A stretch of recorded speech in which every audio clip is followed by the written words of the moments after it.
Everyone, आप सभी का स्वागत है मेरे YouTube channel easy Punjabi with Navya में। सो लर्नर्स, आप सभी जानते हैं कि हम रीड लेवल सेकंड और लैंग्वेज सेकंड के अंदर जो यूनिट सेकंड है उस पर चर्चा कर रहे हैं, जिसमें हमने भाव सुंदरता, विचार सुहज, शैली इन सब को कवर किया है। और अब हम करने वाले हैं आज की क्लास में, जो आज का टॉपिक है वो है प्रसंग। ठीक है, तो आप देखिए कि प्रसंग क्या होता है। प्रसंग के देखिए, भाव सुंदरता पूछा है, विचार सुहज है, शैली है, यहाँ तक कंप्लीट किया। आज बात है प्रसंग की। ठीक है, देखिए प्रसंग जो है उसे इंग्लिश में कहते हैं थीम। ठीक है, थीम, कॉन्टेक्स्ट, जिसे और हिंदी में इसे संबंध या लगाव कहा जाता है।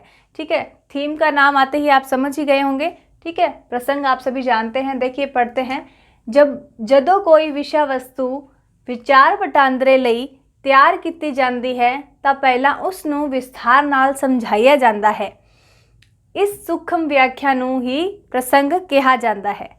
ठीक है, देखिए लाइनों से ही आपको स्पष्ट हो रहा है कि प्रसंग क्या चीज़ है।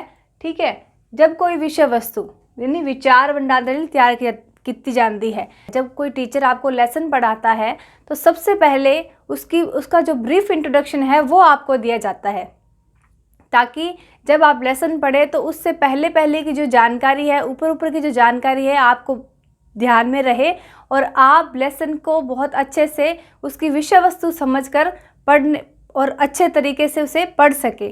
ठीक है, तो पहले क्या है कि कोई विषय वस्तु जब विचार विमर्श किया जाता है, विषय वस्तु को जब उसको तैयार किया जाता है तो पहले उसको विस्तार पूर्वक समझाया जाता है। ठीक है, कि उसका कवि कौन है, लेखक कौन है, कहाँ का रहने वाला है। ठीक है, ये कहानी है किसके बारे में है। ठीक है, इस कहानी के अंदर कौन कौन से पात्र है, इन सब के बारे में क्या बताया जाता है। ठीक है, तो इसका क्या ब्रीफ इंट्रोडक्शन आपको दिया जाता है, ताकि जब आप लेसन पढ़े तो चीज़ें आपके दिमाग में पहले से क्लियर रहे। तो ये होता है प्रसंग, जिसकी सूक्ष्म व्याख्या के रूप में आपके सामने प्रस्तुत किया जाता है, जिसे क्या कहा जाता है, प्रसंग कहा जाता है।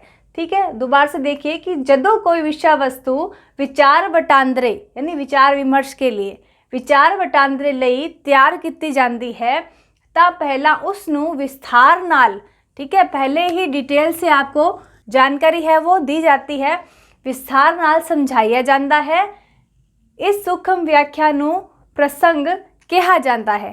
ठीक है, उदाहरण के तौर पे देखिए ज्योतिष शास्त्र बारे कुछ भी दसन तो पहला ज्योतिष के अर्थ, ज्योतिष के ज्ञान की लोड़, ज्योतिष के ज्ञान के फायदे अते नुकसान बारे दसना। ठीक है, देखिए मैंने नाम लिया है ज्योतिष का नाम लेते ही आपके सामने एक थीम आ गई ज्योतिष की, कि ज्योतिष का काम क्या है, ज्योतिष के कार्य क्या है, ज्योतिष क्या काम करता है, क्या काम आता है। ठीक है, तो अगर मैं नाम लूँ डॉक्टर का, तो डॉक्टर की भी जो थीम है, ठीक है, वो आपके सामने आ जाती है तुरंत ही। ठीक है, इंजीनियर का क्या काम है, नाम लेते ही आपकी जो थीम है वो सामने आ जाती है कि इनके क्या क्या कार्य है। ठीक है, तो किसी के बारे में बात करने से पहले हमें उसका ज्ञान होना ही क्या कहलाता है, प्रसंग कहलाता है। ठीक है, प्रसंग की जो डेफिनेशन है, प्रसंग की जो परिभाषा है, उसको मैं हाईलाइट कर रही हूँ कि तो किसी के बारे में बात करने से पहले ही हमें उसका ज्ञान होना ही प्रसंग कहलाता है। ठीक है, उदाहरण के तौर पर यदि देखें तो रीट एग्जाम में यदि आपको कविता दी जाती है, ठीक है, तो कई बार कविता इतनी आसान होती है कि उसका जो प्रसंग है उनमें कुछ निहित जो शब्द ऐसे होते हैं, उन्हें देखकर ही पता लग जाता है कि ये कविता किसके बारे में है। ठीक है, और कई बार ऐसा होता है कि कुछ शब्द ऐसे होते हैं कविता के अंदर दिए हुए, जिनके अंदर प्रेम भी होता है, क्रोध की भी बात की जाती है, वात्सल्य भी होता है, करुणा भी होती है। ठीक है, जब भी सारी चीज़ें एक साथ आती है तो हम कंफ्यूज हो जाते हैं, लेकिन फिर भी वहाँ पर कुछ ऐसे पर्टिकुलर शब्द आपको मिल जाते हैं जिनसे आप उसका जो प्रसंग है, उसकी जो थीम है, जिसके बारे में कहा गया है, उसके बारे में आप बिल्कुल आसानी से आपको पता लग जाता है। ठीक है, जैसे कोई कविता है वो भ्रष्टाचार के बारे में है, तो भ्रष्टाचार जो 2-3 बार यदि शब्द आए तो आप इसकी जो थीम है वो आसानी से निकाल सकते हैं कि कविता तो भ्रष्टाचार के बारे में है, कन्या भ्रूण हत्या के बारे में है, या कवि जो है अपनी माँ के बारे में बात कर रहा है। ठीक है, तो ये क्या है, ये कविता का प्रसंग है। ठीक है, विचार वटांदरे ਲਈ ਤਿਆਰ ਕੀਤੀ ਜਾਂਦੀ है ਤਾਂ ਪਹਿਲਾਂ ਉਸ ਨੂੰ विस्तार नाल समझाया जाता है। ठीक है, यानी कोई भी विषय वस्तु है, जब उसके बारे में बात की जाती है तो उससे पहले क्या है, विस्तार से समझाया जाता है। ठीक है। और इस जो ये सूक्ष्म व्याख्या जो दी जाती है यही प्रसंग कहलाती है। यानी किसी के बारे में बात करने से पहले हमें उसका ज्ञान होना ही प्रसंग कहलाता है।